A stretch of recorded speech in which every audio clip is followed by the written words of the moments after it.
आमे खरा दिन छुट्टी हेले सांग माने सांग हेई गछ तले बसी बाड़ीपटे कंढेई खेल खेलती।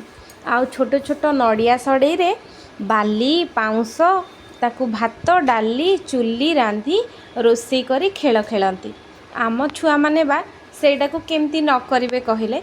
तांकर जागा परिवर्तन हेइथाई पारे, खेलिबार स्टाइल बदली जाई पारे, किंतु कंढेई खेलटा तो मस्त हबो। आज सकाळू तुलारे अठा लगे आउ उल रे छोट छोट बुओ करी तार कंढेईर ड्रेस तैयारी करिबारे लागिची। मु कहली मामा देख मु तो पाई भी गोटे बढ़िया जिनस तैयारी करी आनिची। से मते ता जन्मदिन रे वो कहितिला मामा तू मते उल रे एमती गोटे बो बनै कि दबु। मु सेबेठू ट्राए करुथिली केमती बनेबा केमती करिवि। फाइनली आज ता पाई मु गोटे बो बनै देली। आउ सी भी खुशी, ता खुशी देखी मते भी बहुत खुशी लगिला। आउ ता कंढेई खेल देखी मु मोर छोट बेलर कथा मने पकाउथिली। आउ मो छोट बेलर सांग मानकु बहुत मिस करुथिली।